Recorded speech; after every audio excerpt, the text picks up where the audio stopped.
Ahora, ¿eh? Sigo, vale.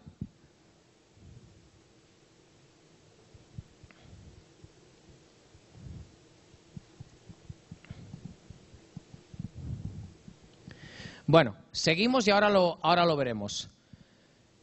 Bueno, estos datos ya os los he comentado, la dirección en iCast y el prefijo. ¿Qué ocurre si sys24 no me funciona? Pues el siguiente intento que hacen las máquinas, y en este caso va a ser que tengan una dirección privada, es que estando detrás de NAT, si el NAT no tiene soporte IPv6 y por tanto no puede levantar sys24, las máquinas van a buscar lo que llaman un servidor Teredo. El servidor Teredo va a hacer un truco parecido a este del prefijo sys24, pero con un prefijo que es 2001.0000 y nos va a asignar una dirección Teredo en lugar de una dirección sys24. Por cierto, se me ha olvidado decir antes que los relés sys24, lo lógico sería, como decía antes, que lo desplieguen los proveedores. Es decir, si yo no puedo desplegar IPv6 nativo en mi red, por lo menos, yo no digo que sys24 sea óptimo, pero si no puedo ofrecer servicio IPv6, ¿no será mejor que el relé esté en mi red que no que lo vayan a buscar fuera? ¿Lo entendéis? Es decir, si el relé está en la red de aquí o está en una red cercana, el servicio que voy a estar prestando al cliente va a ser mejor que si busca un relé que puede estar en el otro lado del mundo. Bueno, pues lo importante de eso, de hecho eso lo ha hecho Comcast, por ejemplo. Comcast está desplegando servicio nativo, pero tiene clientes que todavía no les puede cambiar el router y para esos clientes ha desplegado media docena de relés sys24 en toda su red. Y Yahoo, por ejemplo, para la vuelta ha desplegado también unos relés sys24 en su red. De forma que esto lo ideal es que lo hagan los proveedores de Internet, pero lo ideal sería también que los proveedores de contenido. Porque si tú despliegas, garantizas el camino de ida, si eres ISP. Si eres proveedor de contenidos, garantizas el camino de vuelta. Es decir, es hacer que ese índice de fallos, en lugar del 0,02, vaya a ser el 0,000001% conforme más despleguemos relés sys24. Sí, es lo que iba a decir. Un relé sys24 en un Cisco son 2 líneas. En un Debian instalas pila IPv6 y le dices, no recuerdo los comandos, te los puedo buscar, actívame relé sys24, ya está hecho. Es decir, el coste para un operador que tiene routers de la mayoría de los fabricantes importantes para activar sys24 es 0, ni siquiera son cajas nuevas. Eso es lo importante entender. Si no quieres utilizar cajas, si no te quieres arriesgar, pues ese PC que está en la esquina tirado que ya no utilizas, le instalas un Debian, un Linux, un BSD, un Macintosh, un Windows, lo que quieras y ya está. ¿Vale? ¿Ya está? Vale.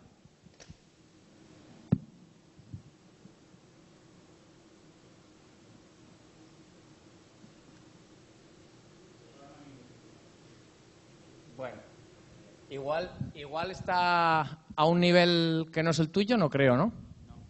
Bueno, yo os cuento este experimento ayer en la red de la Universidad de Barcelona.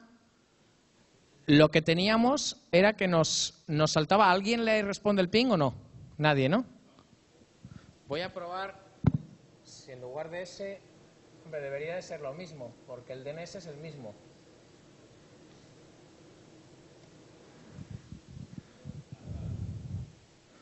¿Un trace ha probado alguien?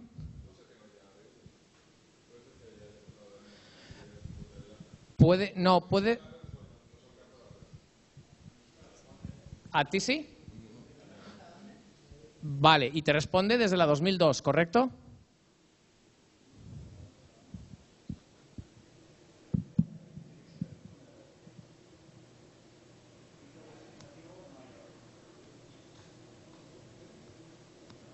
Bueno, vamos a dejarlo así, porque igual hay un problema de timings por ahí y a lo mejor dentro de un rato nos responde. No me había pasado nunca que tarde tanto, pero bueno. Lo normal es que empiece a responder y ayer lo que nos estaba ocurriendo es que el tráfico nos iba, como en España la conectividad de las universidades es a través de Reciris y ellos están conectados por GEAN con otras universidades y hay muy buena conexión con Lisboa, por ejemplo, y en Lisboa FCCN tiene un sys24, un relé sys24, lo que pasaba es que llegábamos mejor a Google a través del relé 624 de Geant, perdón, de FCCN, de la red Iris portuguesa. ¿Ok? Entonces, bueno, lo vamos a dejar ahí, luego volveremos a ver si por casualidad ha contestado. ¿Perdona? ¿Va? Sí, entonces tiene que haber algún tipo de filtrado que se nos está escapando de algún modo. Bueno, la cuestión es que es raro, es decir, la situación de que no funcione es raro. Tiene que haber de verdad un filtrado y posiblemente haya algún otro filtrado en la red que en este momento no caemos, ¿no? Pero no debe de fallar. De hecho, ya os digo que muchas veces con hoteles, incluso con direcciones privadas, que no debería, me funciona. ¿Okay? Ya el colmo para que funcione. Pero lo que decía, que como los NATs a veces no están tan bien hechos, pues también lo dejan pasar. Bien, en el caso de Teredo es muy parecido. La diferencia es que aquí hace falta un servidor para hacer un truco muy sencillo. Y es que el servidor tiene dos direcciones IPv4 públicas consecutivas. Y con esas dos direcciones averigua cómo hacer el agujero en el NAT. ¿Vale? Aquí hay trampas para todo, ¿no? Los de IETF nos buscamos la vida para dos direcciones IPv4 públicas consecutivas con las cuales establece una comunicación muy sencilla, muy rápida, el cliente detrás del NAT y busca la forma para hacer un agujero en el NAT. De hecho, la primera versión que se lanzó del protocolo Teredo se llamaba ShipWorm. Os podéis imaginar que un protocolo que se llama Worm es el virus, el gusano, la termita. ShipWorm es la termita de la madera de los barcos. ¿Vale? Entonces, el autor de este protocolo, que es Christian Utema, que es un francés, pero que está trabajando en Microsoft en Seattle desde hace muchos años, el draft lo presentó como ShipWorm y lo que ocurrió es que pues, a nadie le gustó, pero yo creo que mucha gente no lo leyó. Yo tengo que reconocer que yo lo leí y aún así no me gustó, pero luego con los años he visto que, bueno, que no era tan mala cosa, que era una buena solución y se le rechazó. Entonces él, que como nos habrá pasado a la mayoría de nosotros, hemos estudiado latín y como en el IETF la mayoría son más lenguas sajonas y por tanto no estudian latín, pues se le ocurrió decir ShipWorm en latín, Teredo Navalis, le quito el Navalis, lo dejo en Teredo y lo vuelvo a presentar y ahí se la aprobó. Bueno, entonces estas son cosas que pasan. Yo decía antes que a veces hay que presentar las cosas dos veces, pero que por incultura, pues a veces algunas cosas pueden pasar mejor que otras, ¿no? Entonces la cuestión es que el funcionamiento, una vez que tienes una dirección, el encapsulado aquí es IPv6 en UDP, IPv4, no es 6 in 4 y atraviesa de un lado al otro tal cual. Exactamente igual con 624, tenemos la necesidad de los relés Teredo. Hay menos relés Teredo en el mundo que 624, eso sí que es verdad, pero Teredo normalmente se utiliza sobre todo para peer-to-peer, por ejemplo, lo que decíamos antes, BitTorrent. Usuario que en casa tiene un NAT que soporta 624, utiliza 624, que tiene más preferencia, digamos, a la hora de utilizar la pila de mecanismos de transición. Usuario que no tiene un NAT que soporte 624, va a utilizar Teredo automáticamente. Normalmente tenemos calculado que es como 50-50, porque el usuario que tiene un pincho USB, bien de ADSL o de 3G, recibe una dirección pública que la recibe el ordenador. Luego también levanta el ordenador 624 automáticamente. Sería un caso equivalente al que tenemos aquí. Es decir, tendríamos cada ordenador con una IP pública y si no hay ningún tipo de filtrado, el ordenador utiliza 624. ¿Ok? Teredo, frente a 624, tiene el inconveniente de que no está soportado en routers, con lo cual sí que hay que poner una caja, un PC, y se le habilita o bien Teredo, si es un Windows lo que le pones, o si no la versión de open source de Teredo, que es Miredo. ¿Vale? Entonces, la recomendación que nosotros hacemos a los ISPs es, mira, yo sé que Teredo no es el mejor protocolo, que 624 no es el mejor protocolo, pero tienes un problema en tu red, no puedes desplegar IPv6, por lo menos pon relés para que el tráfico se te quede en tu red, no vaya y vuelva. Es un poco la idea de por qué hay intercambiadores de tráfico, porque hace unos años yo enviaba un email desde Telefónica hasta, pues no sé, algún proveedor que hubiera en otro punto de España y el email se iba a Estados Unidos y volvía. Eso no tiene ningún sentido. ¿ok? Entonces, si tenemos los relés lo más cerca posible, evitamos esas idas y esas vueltas, evitamos filtrados, y cuantos más relés, mejor. Bueno, entramos ya en mecanismos de transición un poquito más complejos. Y además, que ya este es el último que es automático, softwires. Y softwires en realidad puede ser automático o puede ser manual, pero software sí que necesita el soporte por parte del ISP. Es decir, no es automático en el sentido de que sin el ISP hacer nada funciona. Softwires fue un trabajo que empezamos hace aproximadamente unos 4 años que dijimos, ¿podemos buscar una fórmula para que en lugar de tener tantos mecanismos y asustar a la gente cuando se pone a trabajar con IPv6, tengamos, como quien dice, one size fits all, una camisa para una talla única, ¿vale? Una camisa que sirva para todo el mundo. Bueno, empezamos a trabajar, dijimos, vamos a desarrollar algunos protocolos nuevos. Nosotros escribimos uno, le llamamos ATS6, no recuerdo ahora qué correspondían las siglas, pero bueno. Cisco presentó, oye, ¿por qué no utilizamos L2TP? Que es algo que utiliza ya mucha gente y que está en muchas redes. Y además hay muchas máquinas, muchos routers, incluso CPEs baratos que tienen L2TP. Y nos dimos cuenta que efectivamente cumplía los requisitos que le pedíamos, todo lo que queríamos hacer con ese protocolo.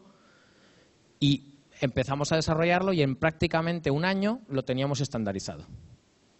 Entonces, Softwires lo que hace es básicamente utilizar un protocolo existente que es L2TP, encapsula en ese protocolo lo normal y además añade una cabecera que llamamos cabecera Softwires y permite encapsular IPv4 en 6, 6 en 4, 4 en 4, 6 en 6 para hacer todo tipo de combinaciones posibles.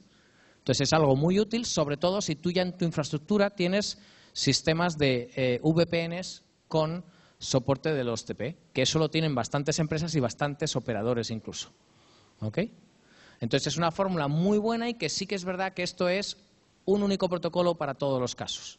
Insisto, en este caso no puede ser 100% automático, requiere la cooperación porque tienes que tener un terminador del túnel Softwires, que está aquí en este gráfico, y tienes que tener un mecanismo de AAA, etcétera, etcétera. Pero esto es muy común en redes de operadores. ¿Ok? Bueno. La versión 3 de L2TP tiene la ventaja además de que no necesita UDP, mientras que la versión 2 siempre necesita UDP. Es la diferencia entre ambos. Pero la versión 3 todavía no ha cuajado bien en el mercado, con lo cual en unos años supongo que sí que veremos L2TP versión 3, de momento es 2. 6RD. Si os fijáis de lo que he contado de 624, 624 tiene ciertos inconvenientes y lo que ocurrió es que un ISP de Francia que se llama Free, que tiene ahora mismo pues como 5,5 millones de clientes y es el número 1 de tráfico IPv6 en el mundo, él tiene una red que en realidad no es suya porque es la red de acceso de France Telecom. Y France Telecom no le dejaba soporte IPv6 de ninguna manera. En aquel momento no existía Softwires, porque si hubiese existido probablemente hubiese sido una mejor alternativa. ¿Ok? Entonces, Free lo que hizo fue modificar 624 para utilizar en lugar del prefijo 2002, utilizar el prefijo del ISP. Es decir, lo que le entrega RIPE lo utiliza en lugar del 2002. Y en lugar de tener los relés 624 normales, tenía relés o gateways 6RD que hacían el camino de ida y de vuelta, no solamente el de ida. Es decir, que es una mejora de 624 y además gestionada al 100% por el operador. Lo curioso del tema es que una persona de Cisco, Mark Tomsley, que es, aunque es norteamericano, está casado con una francesa, vive en París, él creo que cambió de operador, fue a parar a Free y dijo, pero bueno, si en Cisco no hemos sido capaces de hacer esto y estos lo han resuelto, y no son nadie, son 4 desarrolladores, porque en realidad es así. Es decir, es una persona que ha escrito el código de 6RD, también hay que entender que es una pequeñísima modificación del código de 624, ¿no? Entonces, lo que de algún modo hizo, bueno, no he explicado un detalle que es muy importante. 6RD requiere reemplazar el CPE. Ellos tenían la ventaja de que el CPE era un set-top box diseñado por ellos y con Linux. Con lo cual era relativamente sencillo y además ellos lo habían diseñado de tal manera que ellos podían enviar un flash a todos los CPEs para actualizar el software. Con lo cual para ellos era muy fácil dar servicio IPv6. Lo ideal hubiese sido que ellos hubiesen dado servicio nativo, pero como digo, la red de France Telecom no se lo permitía. Con lo cual, ellos se vieron obligados a hacer esta modificación y en el momento que la hicieron, la verdad es que intentaron que...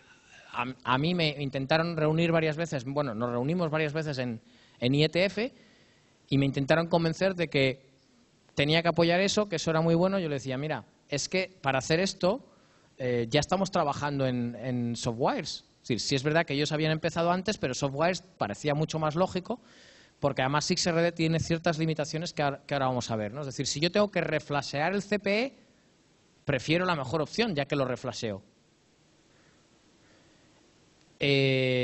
Sí es verdad que ellos, insisto, tenían la limitación de que nativo no podía ser, es decir, doble pila no podía ser por France Telecom. Ahora ya no tienen esa limitación, pero bueno, ya se han quedado con SIXRD y de alguna manera por eso en IETF se le dice a veces a SIXRD IPv6 Avoidance Protocol, el protocolo que evita moverse IPv6, porque al fin y al cabo te estás quedando con IPv4 y encapsulas IPv6, ¿no? Entonces, a no todo el mundo le gusta esa filosofía.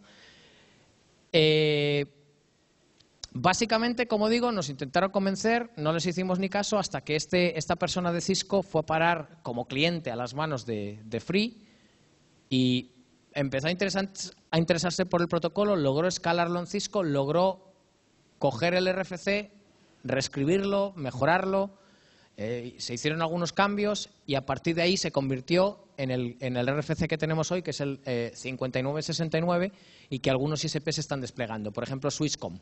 Swisscom tiene el control de los CPEs de los clientes y entonces para ellos tienen unos DSLAMs en la red de acceso que no pueden actualizar a soporte IPv6, mientras los puedan reemplazar utilizan SIXRD. El CPE es doble pila, con lo cual cuando quieran vuelven a dar la instrucción al CPE para que en lugar de SIXRD sea ya nativo. Es decir, un poco la filosofía que tienen. Inconveniente de SIXRD. Fijaros, para tener un /48 yo tengo que tener, como en el caso de 624, un prefijo 2002 de 16 bits. Pero si yo voy a RIPE, que normalmente me da un /32, y detrás del /32 pongo los 32 bits de la dirección, lo que me queda es una sola /64.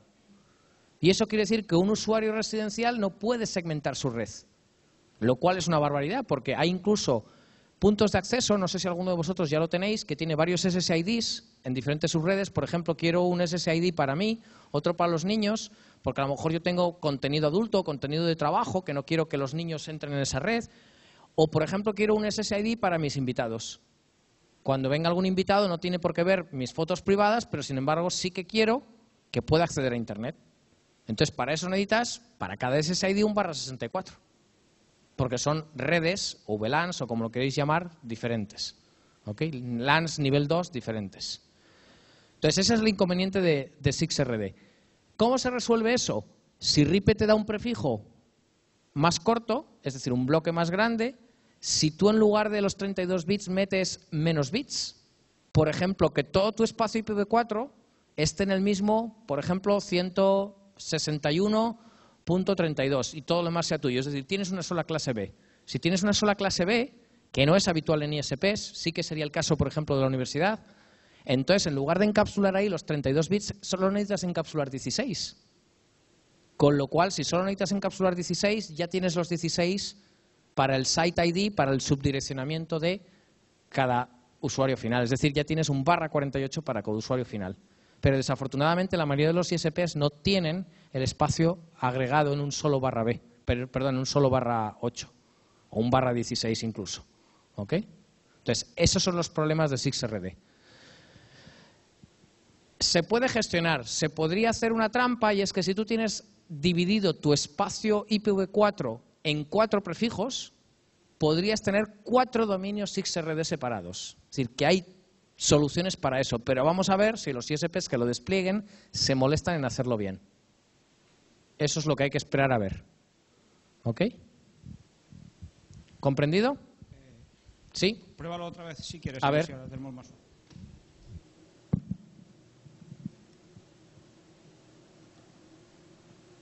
Sí, ahí está.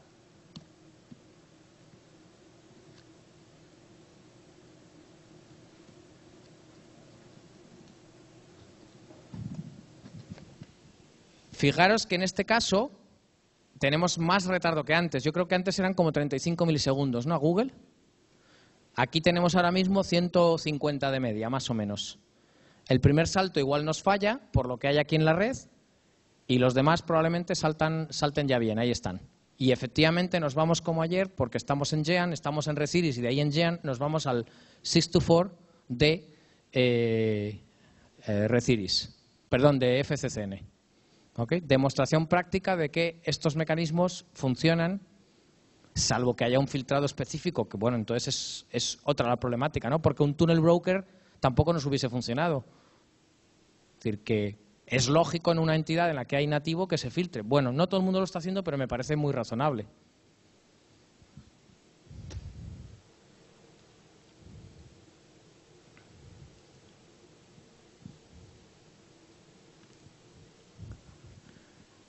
Bueno, no sé si alguno tiene alguna pregunta más de 6RD.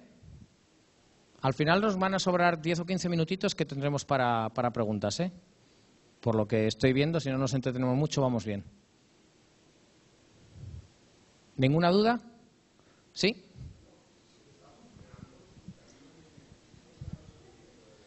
Es posible que tengas que tirar la wifi y levantarla de nuevo. ¿Lo has intentado? ¿Pero qué es lo que no te funciona? ¿Tú haces ping a dónde? ¿Y no te responde? Ping 6, sí, ¿no te responde? A los demás sí que os está respondiendo, sí, ¿no? De alguna manera tu ordenador se ha quedado con una ruta por ahí que habría que mirarlo, pero es algo extraño. Tener en cuenta que tampoco es habitual que en una situación como esta hagamos un cambio de red así tan digamos, de repente, ¿no? Y además que lo ha filtrado primero, igual algunas pilas se pueden quedar pilladas. Es decir, en general las situaciones que o tienes una cosa o tienes la otra, o te vas en la oficina tienes una situación, en casa la otra, pero a lo mejor reinicias o hibernas el ordenador. Es decir, todas esas cosas normalmente, a mí me ha pasado alguna vez, si es cierto, y yo creo que puede ser algo de la pila de los Mac, porque cuando utilizaba Windows no me pasaba, pero alguna vez me ha pasado que al cambiar de red, si no apago y enciendo el ordenador y cosas así, se me queda... Sobre todo, además, me dice que no hay ruta. No sé si era eso lo que te está diciendo. Sí. Entonces, no sé muy bien por qué es eso, pero vamos. O sea, fijaros que yo no he hecho nada, ¿eh? Es decir, yo he apagado antes la interfaz, pero ahora he cambiado la ventana y ya estaba respondiendo al ping. ¿Ok? Puede ser también una cuestión de tiempos, ¿eh? Es decir, los sistemas operativos tienen diferentes timeouts para diferentes cosas y pueden estar ahí haciendo cosas extrañas. Bueno, NAT64. He comentado antes ya un poco acerca de NAT64. Este mecanismo de transición se ha pensado sobre todo mirando hacia redes celulares, no exclusivamente, puede utilizarse en otro tipo de redes. Hay un piloto que está haciendo T-Mobile en Norteamérica, que ha seleccionado unos usuarios, les ha dado una Nokia con Symbian, con soporte IPv6. Alguien me ha preguntado antes cuál es el soporte IPv6 de los teléfonos celulares. Todos hoy en día soportan IPv6, todos, digo los avanzados, me refiero a los smartphones. Es decir, los basados en Symbian, los basados en iOS de Apple, desde el verano pasado que lo habilitó. Algunos de Samsung, algunos de Android, por supuesto, y los únicos que yo sepa que no tienen soporte IPv6, si alguno tiene Wi-Fi aquí, del teléfono lo puede probar también, ¿eh? No sé si alguno ya ha jugado con ello. Bueno, claro, tener en cuenta que ahora no tenemos IPv6, lógicamente, lo tendríamos que haber probado antes, pero bueno, sí que es verdad, si quieres lo vuelves a activar, sí, porque ya lo que queríamos ver ya lo hemos visto. Entonces, sí que es verdad que los teléfonos celulares no he visto ninguno que tenga soporte 624, por ejemplo. Sí que es verdad que ahí pero es lógico, porque en el teléfono celular, por lo que he dicho antes, de que 10K son mucho, si se puede ahorrar en algo que no es imprescindible, pues se ahorra, ¿no?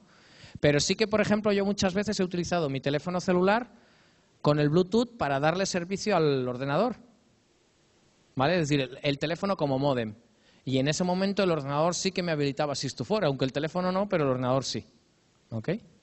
Bueno, me he perdido. ¿Dónde estábamos? Sí, que había unos teléfonos que no tenían, que son los BlackBerry, los RIM. Alguien me ha comentado en el break que además están pensando en pasar a QNX. QNX sí que tiene soporte IPv6. RIM ha comprado QNX. Yo sabía de esa compra, pero no sabía que iban a pasar BlackBerry, que está basado en Java, por lo visto, a QNX. Fijaros, QNX, los proyectores, los beamers, hay muchos que dentro tienen QNX, bueno, no todos, pero aquellos que tienen, no sé si habéis visto algún proyector que además del puerto de vídeo tiene Wi-Fi o tiene Ethernet, y entonces tú instalas un software en el ordenador y en lugar de conectar con un cable, por la Wi-Fi le envías las diapositivas al proyector. Bueno, pues esos proyectores yo ya los he visto hace 5 o 6 años con QNX con soporte IPv6. Fijaros cuántas cosas hay por ahí que poquito a poco han ido goteando y que de repente pensamos que no hay y empezamos a atar cabos y a sumar cosas y hay más, ¿no? Bueno, entonces, como decía, en este trial se han utilizado Symbian de Nokia o Nokia con Symbian, y lo que hacen es que esos usuarios hacen un trial a lo gordo, en el sentido de decir, no vamos a dejarles doble pila, sino que les ponemos solo IPv6. Pero si solo tienen IPv6, ¿cómo llegan entonces al resto de redes que solo tienen IPv4? Pues así de fácil. Lo que tenemos es un NAT64, que es como una especie de traductor de 6 a 4. Tenemos ahí el teléfono que solo tiene IPv6, esa sonda que está en Alaska que solo tiene IPv4, y el NAT64, como esa sonda tiene HTTP, funciona perfectamente. Igual que pasa con los balanceadores, con los proxies, etcétera.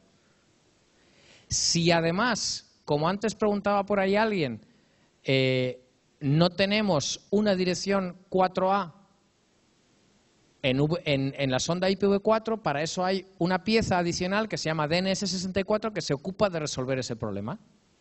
¿Ok?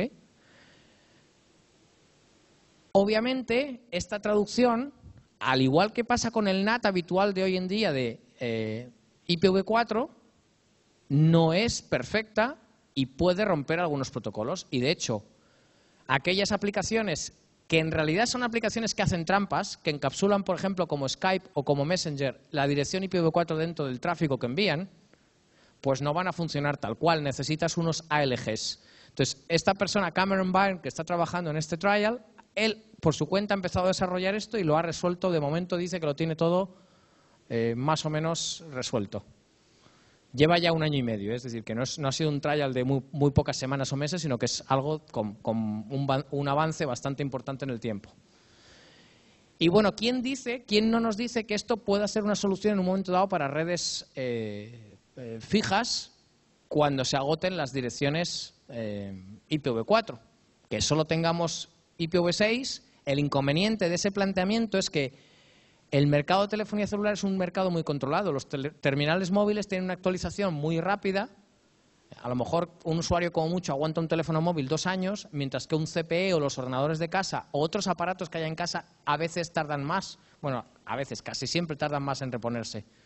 Con lo cual es muy fácil dar una solución a un mercado, digamos, tan cerrado como el de la telefonía celular, porque sabes que en un plazo máximo de 2 años vas a reponer todos los teléfonos móviles. Y si te hace falta, puedes a lo mejor hasta hacerles una oferta a los usuarios para que por 50 euros les des un señor teléfono, no sé qué, y te puede convenir.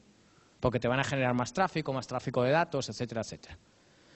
Entonces es más difícil ver esta solución en redes residenciales, porque entonces quizás sí que se podía buscar la forma de que fuese, no sé, una solución más doble pila, con direcciones privadas. Es decir, se podría buscar más complejidad de esta solución, aunque yo todavía no lo termino de ver. Bueno, no sé si alguno tiene alguna duda con NAT64, es una pincelada de lo que es el protocolo. Bueno, pues pasamos a las cosas que se ponen más feas. DSLite. DSLite se basa básicamente en 2 mecanismos. Por un lado, se basa en softwires, que lo acabo de explicar, que es un tipo de túneles L2TP.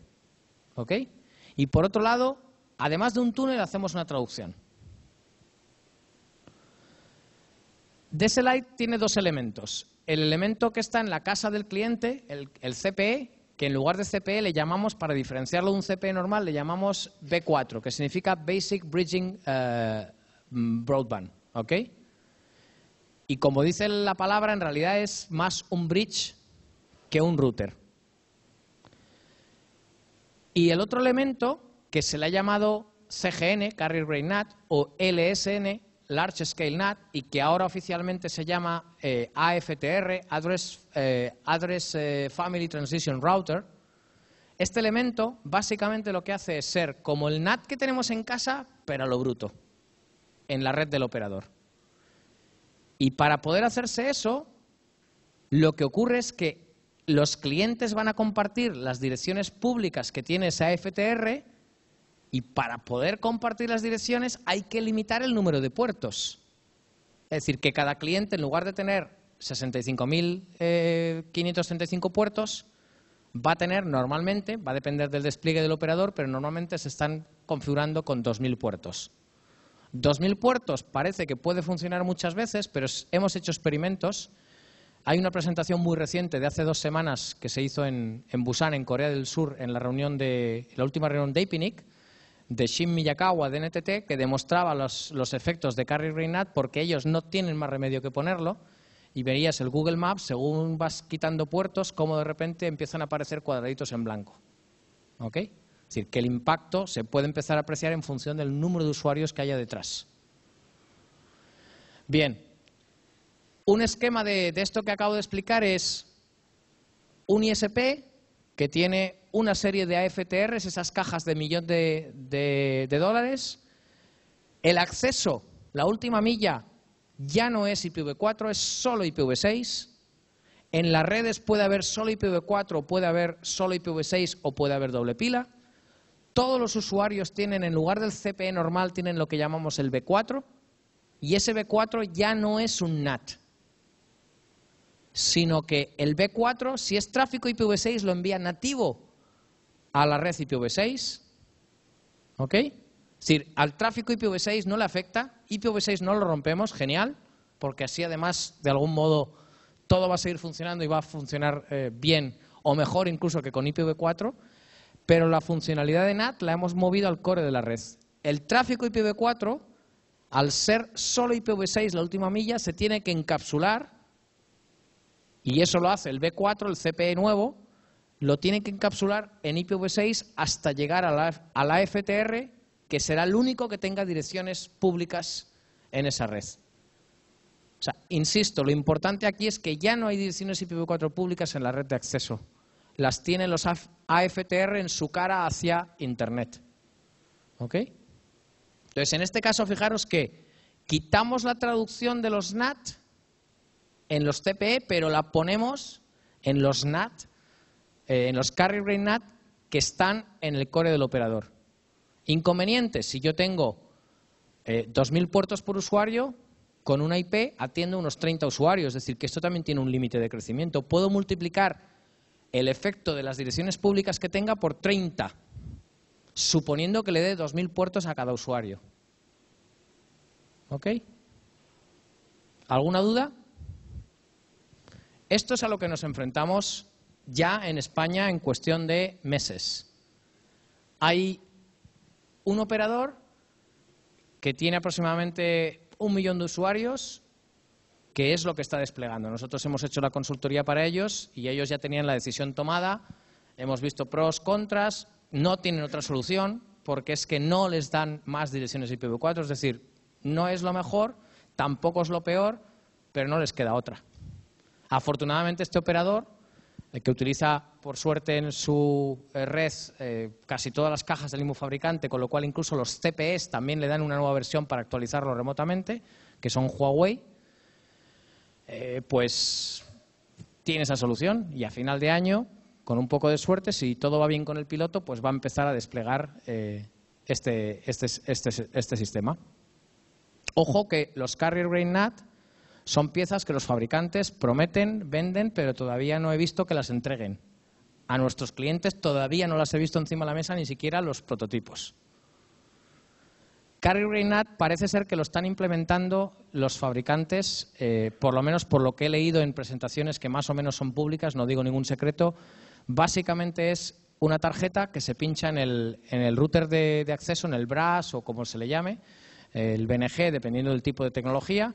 Y esas tarjetas lo que tienen son procesadores a lo bruto, con ni se sabe cuántos cores o no sé cuántos procesadores, Y cada uno de los usuarios somos una máquina virtual corriendo un NAT. No sé si lo entendéis. Es decir, imaginaros que vuestro CPE de repente se configura por software en un servidor grande que está haciendo las funciones de vuestro CPE actual. ¿Ok? Bueno. Imaginaros que la cosa se complica más. Yo necesito, más que necesitar, es que yo elijo otro modelo de despliegue para el mismo problema, y es que no tengo direcciones, pero el modelo es NAT, túnel NAT. Es decir, dejo el NAT que tiene el CPE actual. Mantengo IPv4 o bien doble pila, se puede hacer de diferentes formas, en la red de acceso. El tráfico IPv6 sigue yendo tal cual, sin ningún problema. Pero en este caso, tengo también el carrier grade NAT en el core de la red. Con lo cual estoy haciendo NAT, túnel y NAT. O puede ser NAT, doble pila y NAT. Aquí lo que ocurre básicamente es que la dirección pública que tiene el CPE, que hoy es pública, nos la van a renumerar a una privada. ¿Lo entendéis? Esto es lo que más trauma va a crear. Y esto, bueno, se ha dicho también públicamente, hay un proveedor, el más grande de España, que tiene 6 millones y pico de usuarios y que lo ha dicho. Este es el modelo que sigo. Vamos a ver si aguantan con este modelo muchos meses o después de algunas semanas dicen hay que cambiar de idea en función de los problemas que dé y de lo que cueste resolver esos problemas. Es decir, si DSLite puede dar problemas, y puede, digo, porque es un solo nivel de NAT, hemos cambiado el NAT de sitio, hemos reducido el número de puertos, esa es la problemática, pero es que aquí hemos reducido el número de puertos y además ponemos un nivel más de NAT. Entonces, puede haber muchísimas aplicaciones que obviamente los fabricantes de estas tecnologías, de estas cajas, van a intentar tener los ALGs preparados para que resuelva esto. Pero si hay una entidad X, un banco Y pequeñito, que ha hecho una aplicación que hace una trampa, que no está en la lista de ALGs del fabricante X, ese banco es su problema. Iba a decir algo que suena mal, pero es su problema. ¿Ok? Y digo un banco, digo una empresa X. Porque hasta que el fabricante tenga recursos para decir, bueno, venga, no es un problema mío, pero se lo resuelvo. Bueno, pero... Y ponte a llamar a los ISPs a decirles, oiga, que presionen ustedes a los fabricantes para que resuelvan. No, al final te toca buscarte la vida y quitar esa forma de hacer lo que estabas haciendo para hacerlo de otra. Porque tus usuarios no van a estar pudiendo llegar. Si en cambio tienes soporte IPv6, ese banco, se le acabó el problema. ¿Ok? Bueno, pues con esto prácticamente tenemos como 10 minutitos. Os voy a decir, aunque os vamos a mandar un correo también, el problema que no me había dado cuenta es que cuando intenté hacer el PDF, bueno, incluso el juego de diapositivas ocupa casi 50 megas, entonces voy a buscar la forma de quitarle peso para subirlo a la web, que os voy a decir ahora, y os mandaremos un correo para que lo podáis descargar pues probablemente durante el fin de semana. ¿Ok? Entonces... os voy a decir dónde van a estar de todos modos las diapositivas.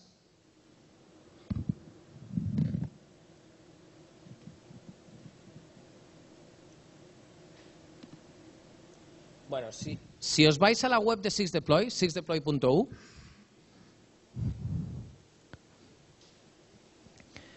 mirad, ahora me vuelve a mostrar, no sé por qué antes no me mostraba IPv6, ahora me vuelve... Lo que os decía antes, que a lo mejor los timeouts a veces no están todavía bien logrados en los mecanismos estos, ¿no?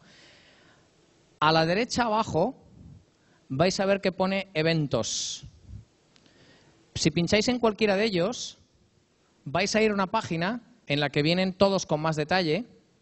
Si buscáis el de aquí de Valencia, aquí está Valencia, pincháis en más información y vais a llegar a una página donde de hecho está la agenda y ahí vamos a poner las diapositivas. ¿Ok? Entonces, Otra cosa que sí que os pediría es, mientras terminamos de responder cualquier duda que tengáis, ahora en los 10 próximos minutos, os va a llevar 10 minutitos contestar a un cuestionario que hay ahí, cuestionario de evaluación. Son como unas 15 preguntas muy rápidas de clic, clic, clic, hay que rellenar muy poquito. Y os lo agradecería porque a base de eso vamos a intentar mejorar estos eventos que estamos viendo también. Si el año que viene se puede volver a repetir otro ciclo, quizás algo más avanzado, 2 o 3 días de duración, grupos más pequeños, prácticas de routing, prácticas de transición mucho más avanzadas, etcétera, ¿no? Esa es un poco la idea. Las diapositivas ya veréis que tienen más diapositivas de las que yo he utilizado aquí, porque algunas las tengo ahí ocultas o las he saltado rápido, etcétera, para que os sirva también de material de background. Y bueno, no sé si alguno tiene una pregunta o cualquier pregunta que no necesariamente sea de lo que hemos visto, cualquier tema relacionado con IPv6, no hace falta que os restringáis a lo que hemos visto durante el día. Por aquí hay una. Espera un momentito. ¿Sí? Sí, mira, si te vas a sixdeploy.eu, ahí a la derecha abajo pone eventos, verás varios eventos, pinchas en cualquiera. ¿Lo tienes? En cualquiera de ellos. De ahí te vas a una página que te salen todos, buscas el de Valencia, están ordenados por fecha, buscas el de Valencia, pinchas en más información, more info, y ahí llegas a esta página. Más fácil que picar la URL. La URL es muy sencilla, ¿no? Porque también es la fecha y el lugar, o sea que tampoco es difícil, pero bueno.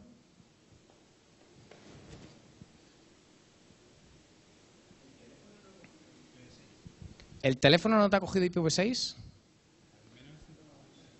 Yo voy a mirar con el mío, te lo digo rápidamente, a ver.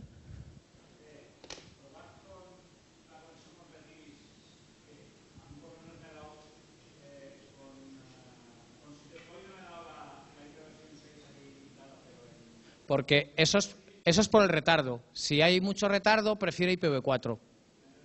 Claro.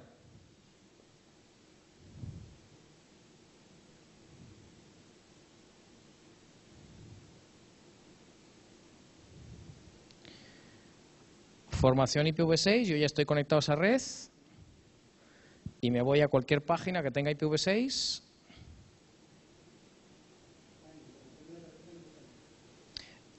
Muchos no. La forma de verlo es... Hay muchas herramientas, no sé qué teléfono tienes, pero en iPhone, pues en iPhone hay muchas herramientas tipo Ping, Traceroute, que soportan IPv4 y IPv6. Te bajas cualquiera de ellas del App Store y solucionado. Entonces, pero vamos, si no es irte a la página de SysDeploy, por ejemplo, o como dice él, o a... Si eres capaz de navegar por ipv6.google.com es que tienes IPv6, si no, no llegas. Más fácil imposible.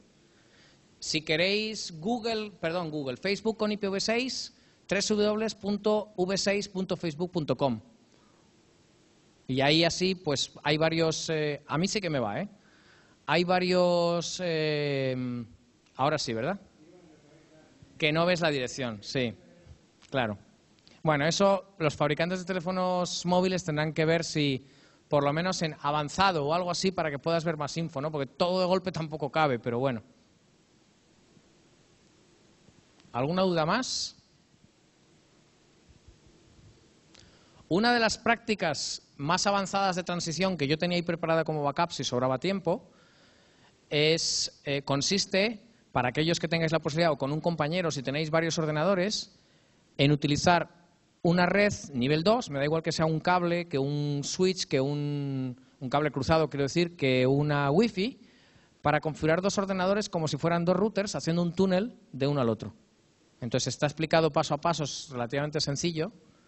Y bueno, también tenéis en las diapositivas tenéis mi correo electrónico, aparte del helpdesk de SysDeploy, pero si de algún modo os podemos ayudar, pues bueno, en este momento tengo un poquito de saturación de correos, os podéis imaginar, desde el lunes que no he parado.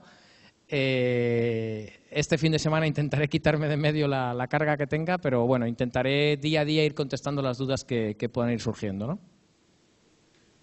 Me extraña que no haya nadie más con ninguna duda. Es viernes, son las 6:30 ya, ¿no? Casi. ¿Hacemos el examen entonces?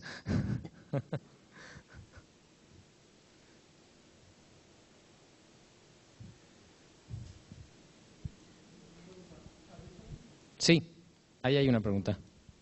dicho que habían varios, Telefónica, ONO, etcétera, que estaban siguiendo un calendario, pero ¿cuándo más o menos se calcula que...? Hombre, eso, hasta ese nivel de detalle son datos confidenciales que tampoco puedo dar, ¿no? O sea, demasiado he dicho.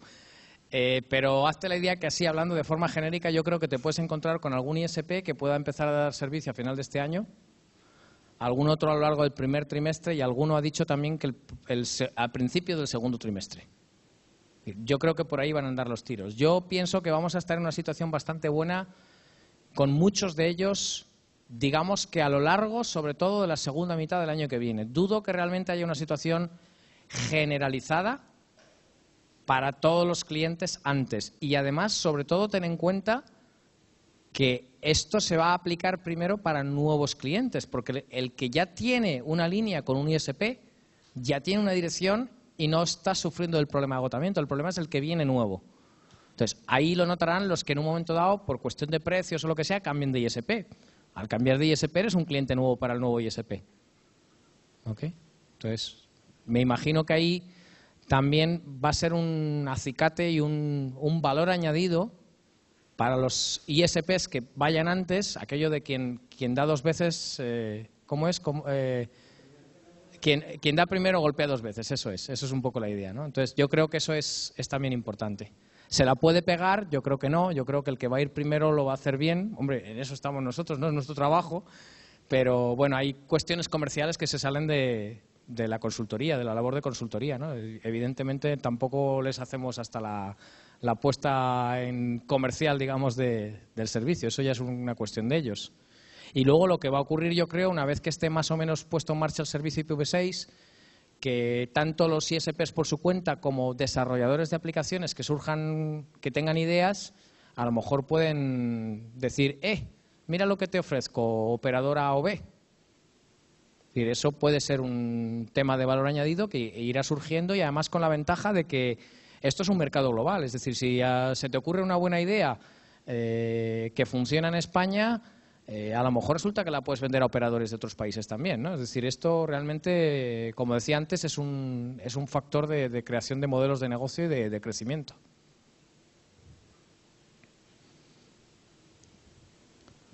¿Cuántos de aquí sois ISPs? ¿O nadie ya? Alguno había esta mañana, me parece. ¿Educación? 3 o 4. ¿Gobierno? ¿Son corporaciones locales o sí? Lo demás, industria, ¿no? Entiendo. Industrias de aquí de Valencia, todo tipo de industrias.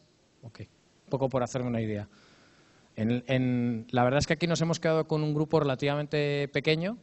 En Barcelona y en Madrid teníamos del orden de 100 o 180 personas, entonces esta pregunta era imposible porque no veías la sala, ¿no? Casi. O sea, eran salas mucho más grandes, pero bueno.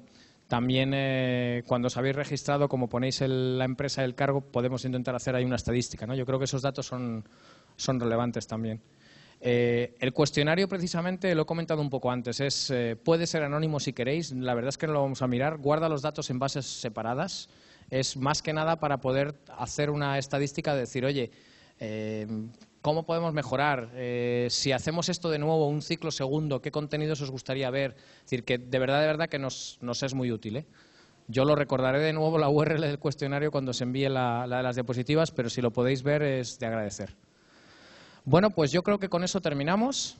Muchísimas gracias a todos, esperamos que haya sido útil y sobre todo muchísimas gracias a la universidad y a su personal, que además afortunadamente en este caso tienen mucha experiencia y nos han dado nada de guerra comparado con lo que hemos tenido que hacer en Madrid y en Barcelona para ponerlo en marcha, ¿no? O sea que gracias a todos de nuevo. Buen fin de semana. Gracias.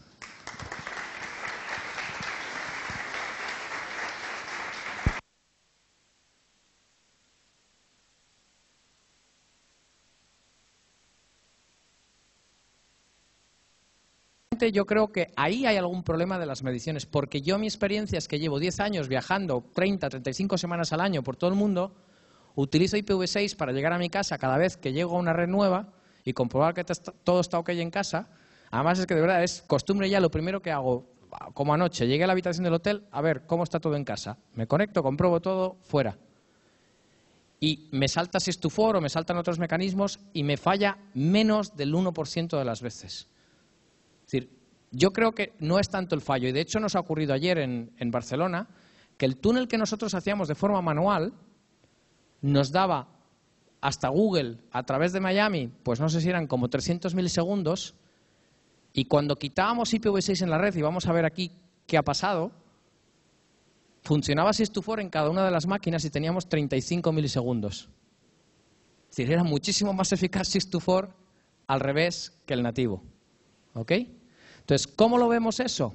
Bueno, pues lo podéis ir viendo en vuestras máquinas. Si todo ha ido bien, ¿no? No, que no he quitado el filtro de... Ah, no has quitado el protocolo 41. Vale. Bueno, pues lo que ocurre, lo voy a ir viendo yo aquí también, es que en las máquinas habréis visto que ha desaparecido el 2001, ¿correcto? Si alguno no lo ha desaparecido, que tire la interfaz wireless y la vuelva a levantar. Porque a veces el tiempo de vida pues puede hacer una mala pasada y tardar un poco más.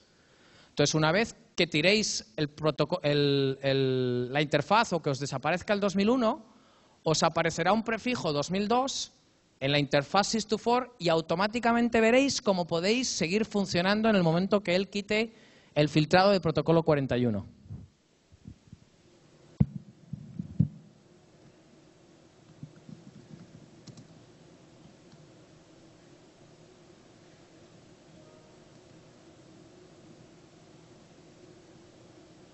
Fijaros, a mí me mantiene el 2001, así que voy a tirar mi interfaz y la voy a activar de nuevo.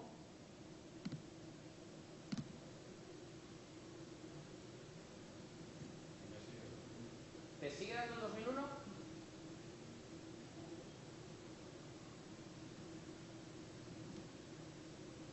A mí ya no. A mí ya me ha quitado el 2001 y si hago un ifconfig de todas las interfaces, veré que tengo una interfaz por aquí arriba, que es esta. En el caso de Mac se llama STF0, que es 2002 y que si os fijáis tiene, habría que mirarlo, pero coincidiría en hexadecimal los datos que tiene con los de la dirección IPv4 pública que yo tengo. Habría que hacer la conversión hexadecimal, pero vamos, seguro que coincide. ¿Ok? Y si yo hago...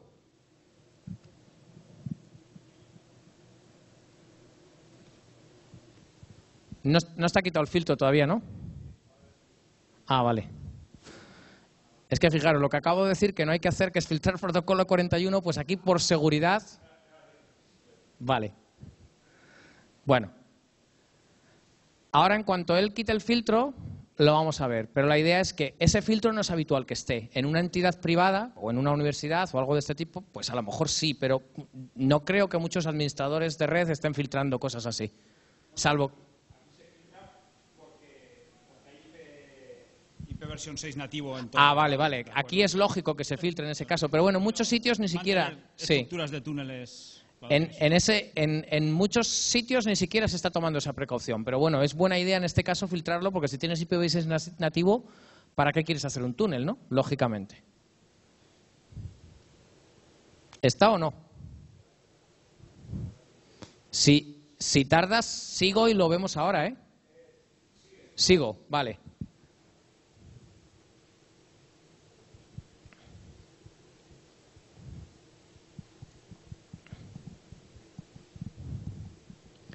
Bueno, seguimos y ahora lo veremos. Bueno, estos datos ya os los he comentado, la dirección en ICAST y el prefijo. ¿Qué ocurre si SIS2FOR no me funciona? Pues el siguiente intento que hacen las máquinas, y en este caso va a ser que tengan una dirección privada, es que estando detrás de NAT, si el NAT no tiene soporte IPv6 y por tanto no puede levantar SIS2FOR, las máquinas van a buscar lo que llaman un servidor Teredo. El servidor Teredo va a hacer un truco parecido a este del prefijo SIS2FOR, pero con un prefijo que es 2001.0000 y nos va a asignar una dirección Teredo en lugar de una dirección SIS2FOR. Por cierto, se me ha olvidado decir antes que los relés SIS2FOR, lo lógico sería, como decía antes, que lo desplieguen los proveedores. Es decir, si yo no puedo desplegar IPv6 nativo en mi red por lo menos, yo no digo que IP624 sea óptimo, pero si no puedo ofrecer servicio IPv6, ¿no será mejor que el relé esté en mi red que no que lo vayan a buscar fuera? ¿Lo entendéis? Es decir, si el relé está en la red de aquí o está en una red cercana, el servicio que voy a estar prestando al cliente va a ser mejor que si busca un relé que puede estar en el otro lado del mundo. Bueno, pues lo importante de eso, de hecho eso lo ha hecho Comcast, por ejemplo. Comcast está desplegando servicio nativo, pero tiene clientes que todavía no les puede cambiar el router, y para esos clientes ha desplegado media docena de relés 624 en toda su red. Y Yahoo, por ejemplo, para la vuelta ha desplegado también un relé 624 en su red.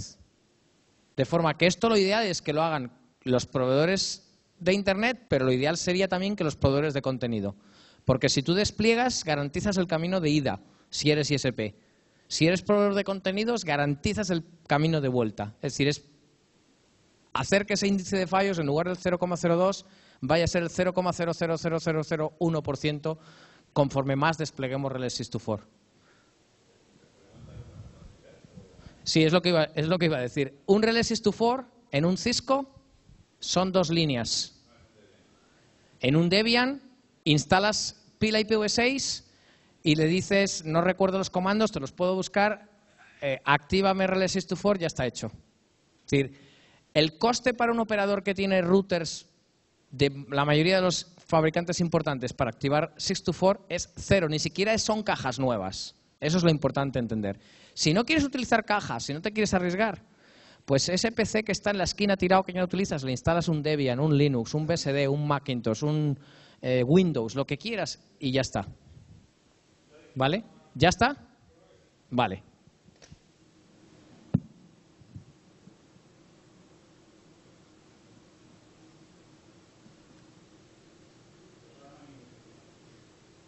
Bueno, igual está a un nivel que no es el tuyo, no creo, ¿no?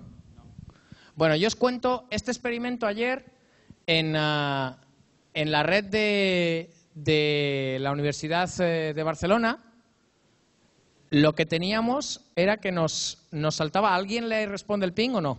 Nadie, ¿no? Voy a probar si en lugar de ese, hombre, debería de ser lo mismo, porque el DNS es el mismo.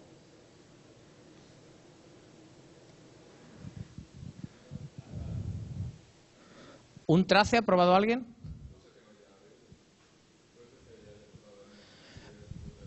Puede. ¿A ti sí? Vale, y te responde desde la 2002, ¿correcto?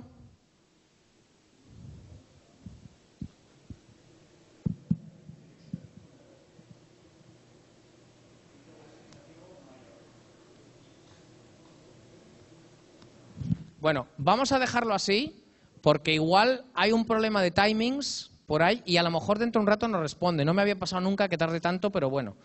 Lo normal es que empiece a responder y ayer lo que nos estaba ocurriendo es que el tráfico nos iba, como en España la conectividad de las universidades es a través de Reciris y ellos están conectados por GEAN con otras universidades y hay muy buena conexión con Lisboa, por ejemplo, y en Lisboa FCCN tiene un 624, un relé 624, lo que pasaba es que llegábamos mejor a Google a través del relé 624 de GEAN, perdón, de FCCN, de la red Iris portuguesa. ¿Ok? Entonces, bueno, lo vamos a dejar ahí, luego volveremos a ver si por casualidad ha contestado. ¿Perdona? ¿Va? Sí, entonces tiene que haber algún tipo de filtrado que se nos está escapando de algún modo. Bueno, la cuestión es que es raro, es decir, la situación de que no funcione es raro. Tiene que haber de verdad un filtrado y posiblemente haya algún otro filtrado en la red que en este momento no caemos, ¿no? Pero no debe de fallar. De hecho, ya os digo que muchas veces con hoteles, incluso con direcciones privadas, que no debería, me funciona. ¿Okay? Ya el colmo para que funcione. Pero lo que decía, que como los NATs a veces no estaban tan